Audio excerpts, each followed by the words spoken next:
Mr. President, August is Rural Broadband Month at the Federal Communications Commission. The Commerce Committee just today in a hearing put forward nominees for the commission, and the commission does matter, but I want to talk today specifically about highlighting the importance of broadband in rural America and rural Missouri.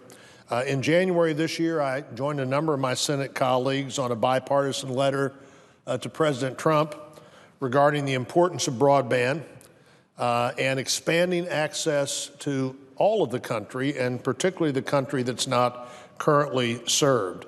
As part of any infrastructure legislation that the Congress is talking about, I think the administration needs to consider policies that think about infrastructure, not just solely in terms of roads and bridges and ports, and they're important, and particularly, Mr. President, where you and I live in Missouri and Arkansas, that transportation network means so much to us, but also important is how people are able to communicate and how people are able to compete. High-speed internet access can't be overlooked as we look at what our infrastructure should look like going forward. Broadband can be delivered by wireless technology or wireline technology. It can be brought to customers by traditional communications companies in rural areas. Often now, rural electric co-ops show great interest and capacity to do this, as do others. But following the significant steps that the Congress took to deregulate the market as part of the 1996 Telecommunications Act, the broadband industry has really responded. They've invested a lot of money. In fact, they've invested $1.5 trillion of private money to deploy better networks and faster networks. And if you have access to one of those networks, you know what a difference it makes. Just in 2015 alone, that's the last number I have access to, the investment by traditional wireline companies, by wireless companies, by cable providers was $76 billion. And all that is really good, except, Mr. President, there's a real divide between rural areas of my state and rural areas of the country and other more populated areas. Some people say, well, oh, that's just a myth. There's no digital divide. I'd really have them look at any number of articles. One in the Wall Street Journal in June made the point that 39% of the United States rural population lacked access to broadband. That sounds like a pretty big divide to me. 39% of the entire rural population of the country doesn't have broadband. 61% of rural Missourians lack access to broadband. And these numbers are just not acceptable. Most private investment has been directed, as you would assume it would be, toward high population, highly populated and easily accessed areas and future customers.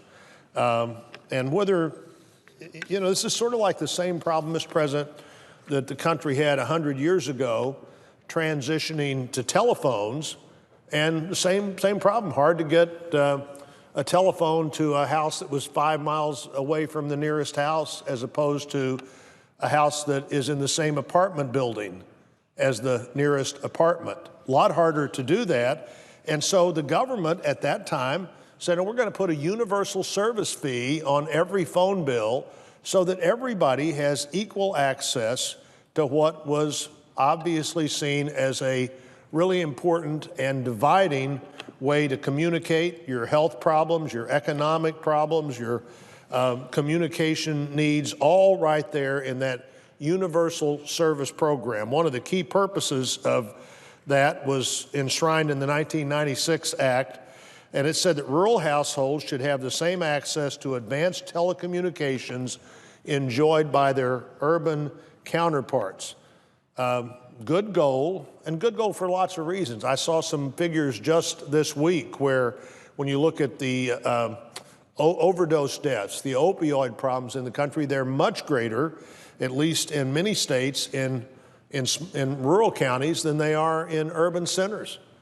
In our state, Kansas City, now our biggest city by population, Kansas City and any of the 5 counties that touched it weren't anywhere close to the top list of other areas in our state that had this problem. It matters when you're not connected. It matters when opportunities that you'd otherwise have just simply aren't there because somehow a service that is essential in our society today isn't available to you in the same way it's available. It's nobody's saying it should be free to you and cost other people something, but available to you like the 1996 Telecommunications Act said, in the same way that it's available to others in our society. It's necessary to attract business. It's necessary to retain business from banks, from factories, from distribution centers to small businesses.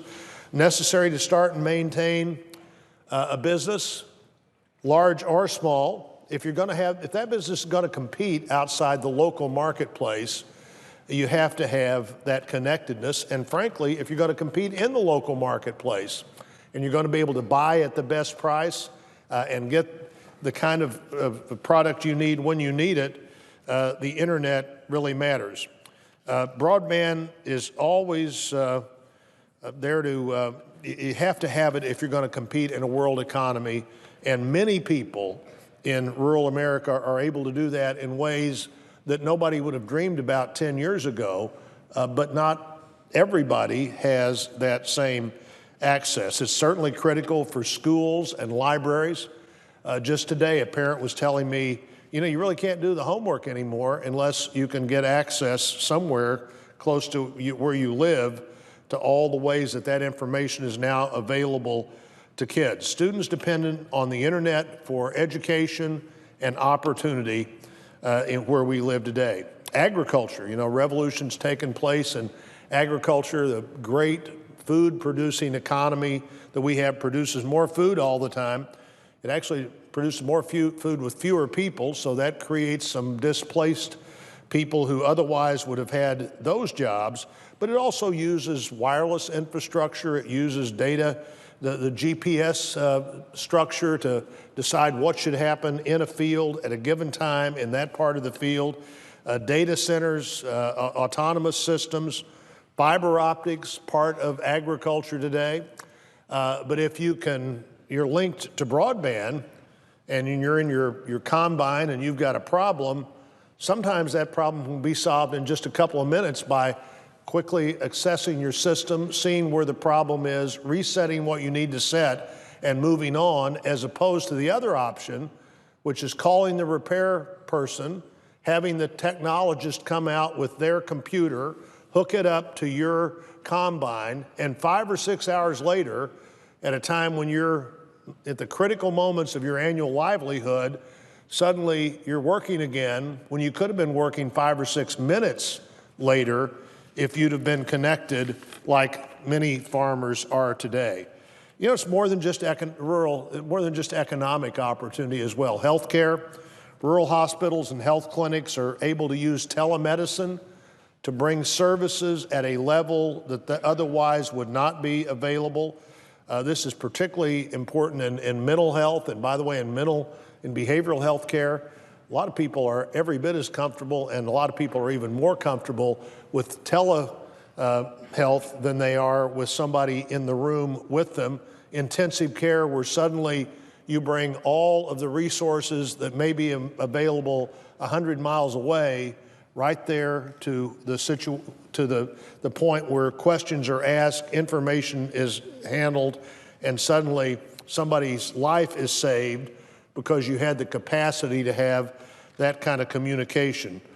For years, I've tried to lead when I could, join my colleagues when they were leading on numerous letters to the FCC, urging it to reform the Universal Service Fund program so it now counts for the digital area.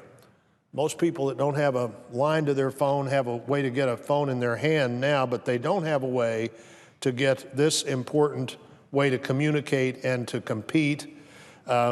It's frustrating when we see the limited resources we have, the government resources to put into something like this, to see this go to places where you're just creating another provider and more competition, except the second provider has government money on their side to compete with the first provider who went in with their own money.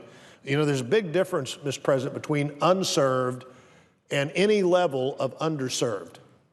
If you're unserved, like 69% of rural Missourians, the idea that somebody else doesn't have enough competition in the place they live doesn't seem to make very much sense to you. But if there's a competitive marketplace and somebody else wants to go in there and compete and get the prices down, that's all fine. But I think the government focus should be just like it was with telephones 100 years ago, to see that people had the opportunity to have that phone if they could afford to pay what their neighbors in more densely populated areas were paying. The president recently designated Agent Pye to be the chairman of the FCC. We're finally seeing the commission, I think, take actions to address rural broadband. In February, I wrote the chairman and urged him to act on the $2 billion available for rural broadband and to open this money up to auction new entrants into the field, like electric co-ops, so they could competitively bid alongside everybody else. The FCC's decided to do that, and tomorrow the commission will consider a notice to initiate the pre-auction process for this money to deploy fiber optics in parts of Missouri.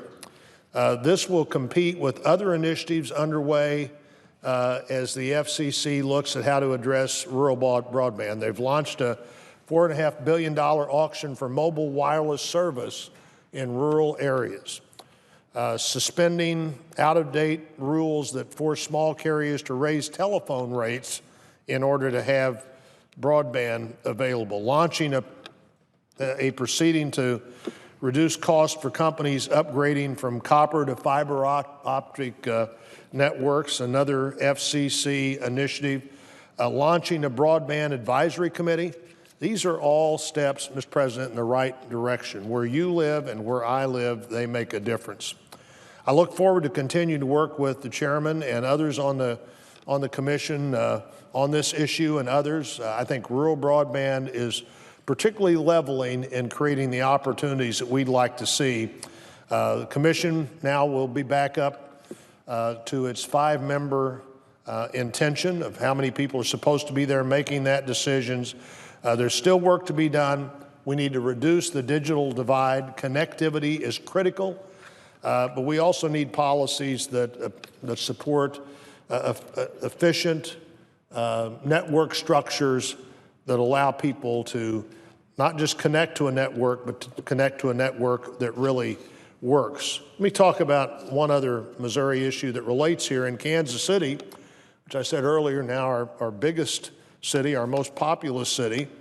St. Louis, still, I think, by region, the bigger region, but St. Louis City not as big as Kansas City. But in Kansas City, they have an internet exchange called KCIX. And what KCIX is a peering center that offers tremendous benefits to secondary educational institutions, to other high schools, to vocational programs, to others, so that they really maximize how they communicate with each other and the availability of resources in one place much more equally available in the others. Large amounts of bandwidth, you can divert by using this peering infrastructure. And frankly, what's happening in Kansas City, where this fall the North Kansas City School District will establish connections also to KCIX. And it's estimated that it may save the district almost $500,000 a year in bandwidth fees just by looking at peering. So if peering helps there, maybe peering is one of the other things that we can look at that helps solve the rural broadband challenge as well. We're going to be working on this. There'll be legislation. There'll be continuing efforts to urge the FCC to stay on point.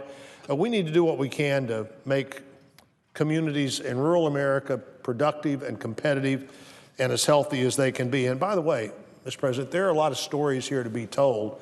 I hope the next time I come to the floor on this topic, I'm going to come to the floor with some things that are happening in my state that wouldn't have happened if they hadn't had access to broadband in not very big communities that are suddenly doing business all over the United States and all over the world, and how they do that, not letting any of our country wither away, where we have existing infrastructure and schools and sidewalks and water systems, and being sure that people who want to live there can live there, just like we're being sure now as we see a revitalization of some of our downtowns and inner cities, that people that want to move back to that have reasons and desires to want to do that. We're seeing an upswing there.